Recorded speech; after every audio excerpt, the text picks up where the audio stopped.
क्यों हो रहा है पीओके में आए दिन विरोध? क्यों पाकिस्तान से ज्यादा पसंद आने लगी है वहां के लोगों को अब इंडिया की पॉलिसी? क्या अपने ही लोगों पर कर रहा है पाकिस्तान जुल्म, या फिर गलत नीतियों से मिट जाएगा आने वाले दिनों में पाकिस्तान का अस्तित्व? आखिर क्या है मामले का पूरा सच? आइए जानने की कोशिश करते हैं। और अगर आप चैनल पर नए आए हैं तो चैनल को सब्सक्राइब करके बेल आइकन को भी जरूर प्रेस कर लें। तो चलिए वीडियो को शुरू करते हैं।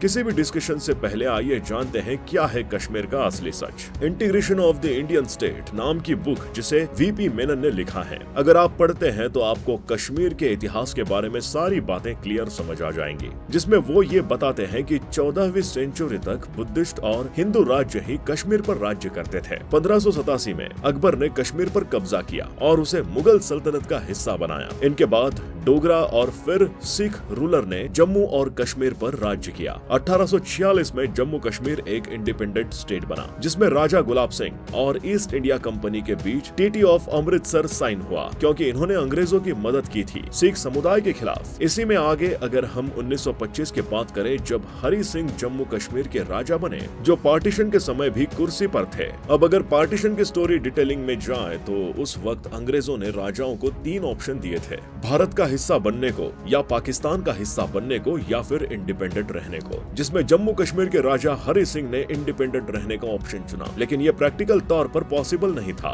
जिसके बाद माउंटबेटन ने कहा अगर आप इंडिपेंडेंट रहते हैं तो ब्रिटिश गवर्नमेंट ये स्टेटस एक्सेप्ट नहीं करेगी, यानी आपको 15 अगस्त से पहले इंडिया या पाकिस्तान किसी एक में शामिल होना होगा और आपका जो भी डिसीजन होगा हमें एक्सेप्ट होगा। लेकिन बजाय माउंटबेटन की बात मानने के इन्होंने इंडिपेंडेंट रहने का ऑप्शन ही चुना। जिसके बाद बात आई निगोशिएशन की। कुछ ऐसे भी स्टेट्स थे जिन्हें थोड़ा और टाइम चाहिए था सोचने के लिए। उन स्टेट्स ने इंडिया और पाकिस्तान के बीच एक टेम्पररी एग्रीमेंट साइन करना चाहा, जिसे स्टैंड स्टिल एग्रीमेंट कहा गया। पाकिस्तान ने यह एग्रीमेंट साइन किया, लेकिन इंडिया ने ऐसा नहीं किया। ऐसे में पाकिस्तान ने दोस्त होने का नाटक तो पूरा किया कश्मीर के साथ, लेकिन दोस्ती निभाई नहीं। पाकिस्तान ने जम्मू कश्मीर में वहाँ की फूड सप्लाई से लेके पेट्रोल, रेलवे जैसे सारे सर्विसेज रोक दिए और प्लान करने लगा जम्मू कश्मीर पर अटैक करने का। और 27 अक्टूबर 1947 को पाकिस्तान ने कश्मीर पर अटैक कर दिया, जिसके बाद हरि सिंह ने इंडिया से मदद की गुहार लगाई। हालांकि इंडिया ने मदद का हाथ बढ़ाया भी, लेकिन बदले में हरि सिंह से इंस्ट्रूमेंट ऑफ एक्सेशन साइन करवाया। लेकिन इसमें भी प्लेबेसाइट की शर्त रखी गई थी राजा हरि सिंह की तरफ से, यानी जनता के द्वारा वोटिंग करवाई जाएगी और ये जानने की कोशिश की जाएगी कि आखिर जनता क्या चाहती है। उस हिसाब से फैसला लिया जाएगा, जिसे इंडिया ने मान लिया। हालांकि पाकिस्तान आज भी इस इंस्ट्रूमेंट ऑफ एक्सेशन को फ्रॉड बताता है और उसका ऐसा मानना है कि इसे जबरदस्ती साइन करवाया गया था। हालांकि ये एग्रीमेंट साइन करने के बाद इंडिया ने अपने फोर्सेस जम्मू कश्मीर में भेजे, जिसके बाद इंडिया और पाकिस्तान की फोर्सेस के बीच लड़ाई शुरू हो गई। इंडिया और पाकिस्तान के युद्ध के कुछ समय बाद निगोशिएशन की सिचुएशन भी आई, जहां इंडिया ने 3 शर्तें रखी पाकिस्तान के सामने। लेकिन पाकिस्तान इनमें से किसी भी शर्त का कोई जवाब नहीं दिया, क्योंकि पाकिस्तान तो ये दिखाना चाहता था पूरी दुनिया को कि ये कश्मीर के लोगों के द्वारा किया गया फ्रीडम वॉर है और इससे उसका कोई लेना देना नहीं है। जिसके बाद इंडिया ये मैटर लेकर यूएन में चला गया, जहां पर एक केस फायर लाइन ड्रॉ हुई, जिसे आज हम LOC के नाम से जानते हैं। यूएन ने किसी भी देश की बात न मानते हुए दोनों देशों को अपनी मिलिट्री वापस बुलाने को कहा और ये भी कहा कि वहाँ पर लॉ एंड ऑर्डर मेंटेन होने के बाद प्लेबेसाइट होगा। इंडिया ने तो अपनी आर्मी समय के साथ कम की, लेकिन पाकिस्तान ने कभी अपनी आर्मी वहाँ से नहीं हटाई और इसी का रिजल्ट है कि आज भी जम्मू कश्मीर का 1/3 हिस्सा पाकिस्तान के कब्जे में है,